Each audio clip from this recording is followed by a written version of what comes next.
When an animal is determined to be contaminated, we go ahead and bring it over here to our special animal decon area. It's handed off to our wash crew. What we do is we kind of color code the dog as it goes through.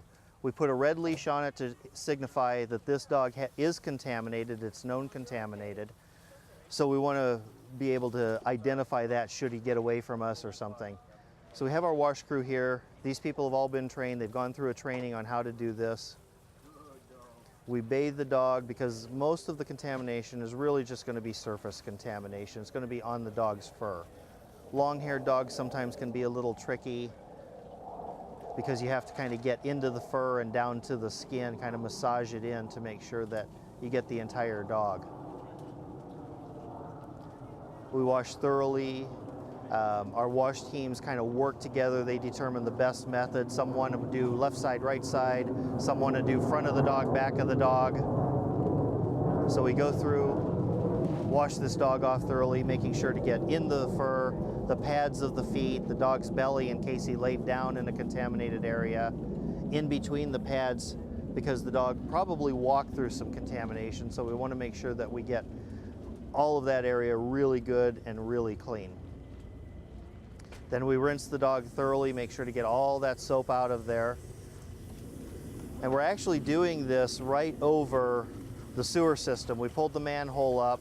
We set our tub, which has a bottom drain in it, right over the manhole. All of this goes down in the sewers, the same as the showers where the people are decontaminated.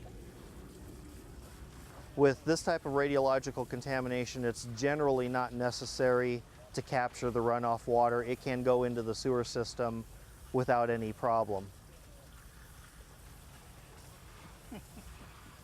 This dog's actually being pretty good. Some dogs are not so good with getting a bath. Okay, once we get the dog clean, then we put another color-coded leash on. This one's yellow. This signifies that the dog's been washed but has not yet been checked for any residual contamination. That red leash then goes in a special disposal container and it is considered contaminated waste. At this point, we let the dog shake off. Okay, so once the dog has had the opportunity to shake off, then he's handed through the curtain to our drying team.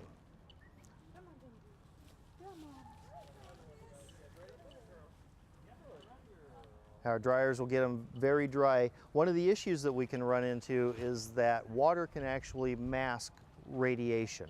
So we want to make sure that the dog is as dry as possible before we check it again for radiation. Sometimes on very long-haired dogs, dogs with really thick coats, we may actually have to kennel them and let them dry off a little bit more before we're able to check them for any residual radiation.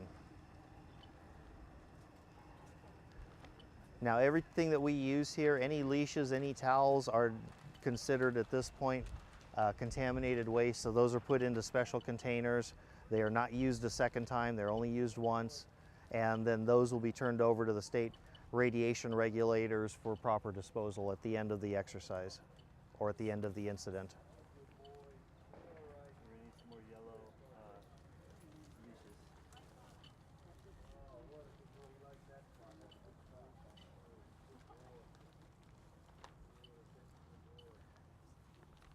So again, we thoroughly dry the dog. We get the dog as dry as possible. And then once the dog's dry, we go ahead and we hand it off to our monitoring team.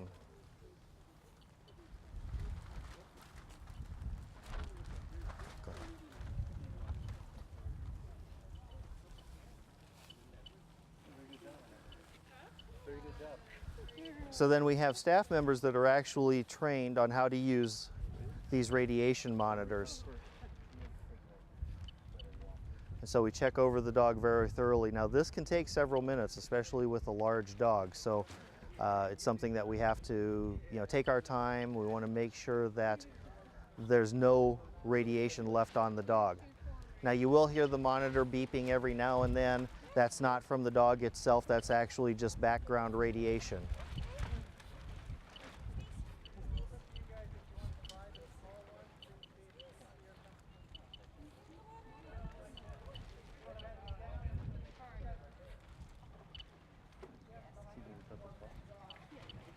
And again, because dogs can walk through this radiation on the ground, we try to check the bottom of their paws too to make sure that there's no radiation left.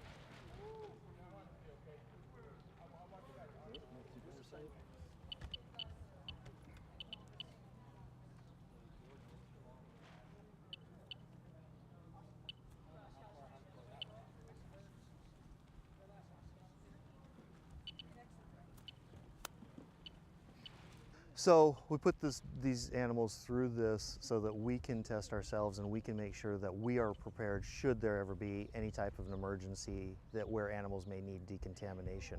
Radiological, chemical, even floodwaters. We have had flooding here in the county too.